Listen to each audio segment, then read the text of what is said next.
Okay guys, this is what we're installing today. This is my 24mm Whiteline suspension rear sway bar.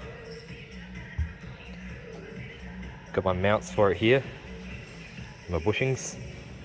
I painted the mounts matte black, just to give it a bit of a cleaner look.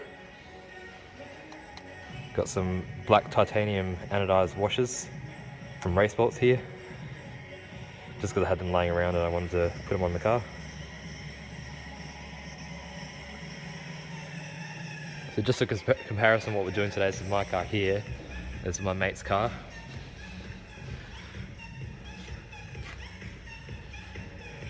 So this is what we're installing, but mine's going to be Whiteline. So we're going to remove 4 of these triple square bolts up here, so 2 here and 2 here. And then we've got 2 nuts to remove from the sway bar end links down here, and it should come out. Okay guys, what we're going to need for the install is a 10mm triple square. I'm going to use a ratchet to get that off. And then I got a 17mm ratcheting spanner. So we're going to use the 17mm ratcheting spanner to get our end links off. And our 10mm triple square is going to take these bolts off here on the mounts for the sway bar. Now one thing to watch out for is you might have to jack up the rear log control arm a little bit to get some clearance from your rear drive shaft to get these top bolts up here.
Alright, so what I discovered when I was removing the old sway bar is best thing to do is your end links first. So take the nut off and then take the little pin out, and that will release some tension off of the sway bar so you can get the bolts out a bit easier. Other than that, it's pretty easy to remove.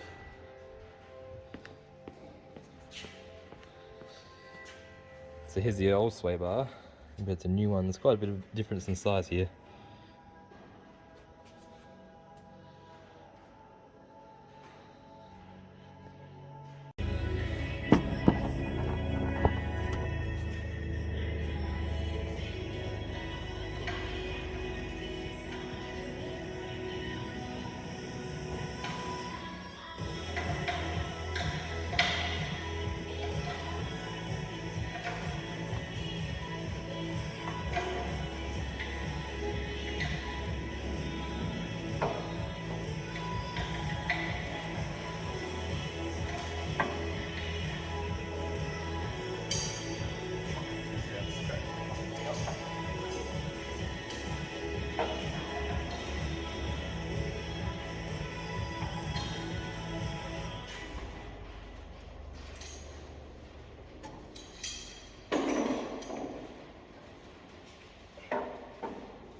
Okay guys, it's the next day.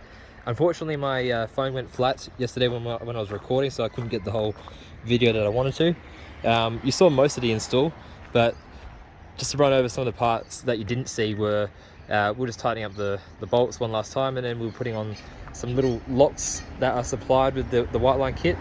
I'm pretty sure that they're there to stop the bar from moving too far side to side and also rocking back and forth. There you go, you can see the new sway bar there. Looks good. You can just see the little locking clamps. Just take you around the car quickly. So this is the interior. So future plans for this car, I'm going to be swapping out the steering wheel because I reckon the steering wheel was hideous. Looking at a custom made flat bottom steering wheel with some carbon fiber on it. I'm going to be changing the shift knob, doing some custom floor mats, do alloy pedals, and fix up some of this trim because you can see some scuff marks on this interior trim here. Then we have the engine. So this is the EA 888 2-litre turbo TFSI engine, which is basically the same as the TSI engine. Well, it is the same pretty much. This is the CZZC. So this is actually the same basic motor that's found in a Mark 6 Golf GTI, just with a different tune. So lots of potential for mods. Plan on doing a full intake system. Do the R8 coil packs. I'm going to do the red coil lead covers just to make it look cool. I'm going to do some, you probably can't see it from up here, I'm going to do some turbo to intercooler boost piping, retune the car, do a full custom made exhaust on it. I don't want to buy something off the shelf. I'm going to buy a downpipe, probably looking at getting a cheap eBay downpipe. Don't really care too much on the quality. I've heard good things about the eBay ones, that they actually do hold up. So I just want to see how it goes.